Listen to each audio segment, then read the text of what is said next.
ora, I'm a Kiwi. And I'm a Gaucho.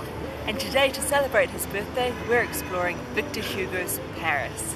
We're gonna show you 5 spots to get a taste of Victor Hugo's life and work. So let's get going.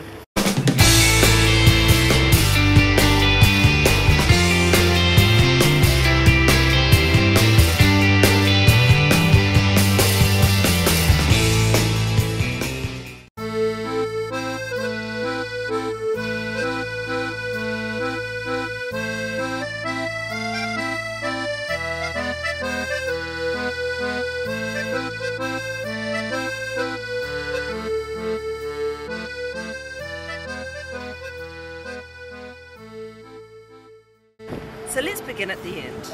Behind me is the Pantheon. Above the entranceway it says Aux Grands La Patria Reconnaissante, excuse my French, meaning the great men, the grateful homeland. This is where Victor Hugo is buried. So what makes Victor Hugo such a great man to deserve to be placed here? Let's find out.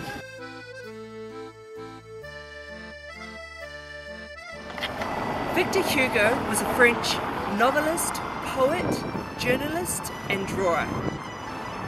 His most popular works were Les Miserables and The Hunchback of Notre Dame. In his 83 years he wrote 7 novels, 80 volumes of poetry and 21 plays, making him one of France's most valued writers, and giving him the status of a national hero, meaning he was placed here in the Pantheon.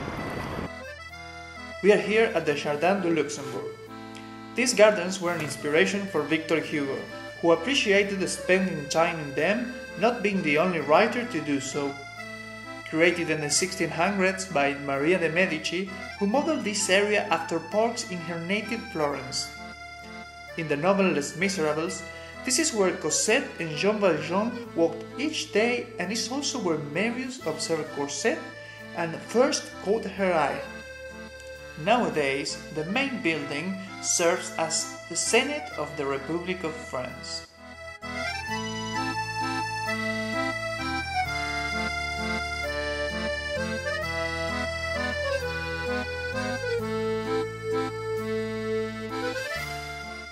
We are here at the Notre Dame Cathedral, on which Victor Hugo's Hunchback of Notre Dame was set. Its popularity made Victor Hugo one of the most famous writers in Europe at that time. Victor Hugo was a frequently visitor of the church, which was run down at that time. And as it hurts, The Hunchback is a story about the preservation.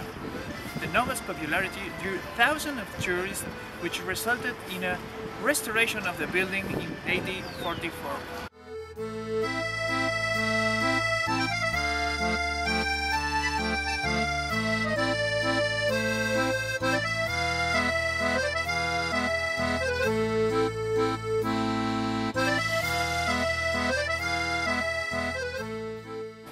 This is La Mansion de Victor Hugo, where he lived from 1832 until 1848 with his wife Adele and his 4 children. It is also the place where he began one of his most famous works, Les Miserables. However, it wasn't until 17 years later, when Victor Hugo was in exile, that he completed and published Les Miserables. In 1851, due to an outspoken opposition to the newly elected Napoleon III, Victor Hugo decided to go into exile and ended up on an island off the coast of northern France.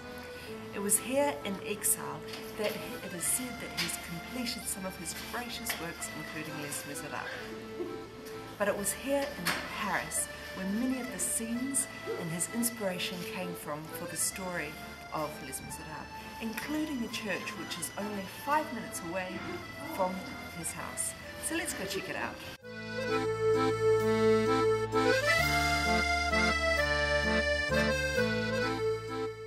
People halted in the Saint-Antoine in front of the St. Paul and gazed in the windows of the carriage at the orange flowers quivering on Cosette's head.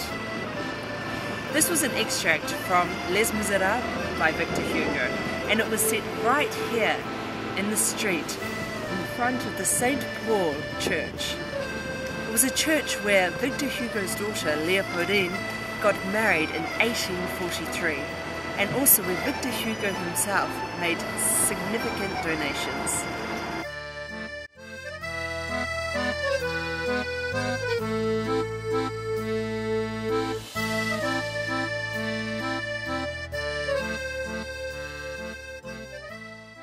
So that's Victor Hugo's Paris, a small look into his life and inspiration. In Russian correspondence, Victor Hugo's father explained to his son that his superior muse may be due to the fact that he was conceived at the highest point of the Vosges mountain. This could be a reason for his talent. However, it is the city of Paris that guided that muse to creating the great literature that remains popular to this day and has left its mark on the city 200 years later. Guys, I hope you liked the video, smash the like button and please subscribe to the channel. See you next time!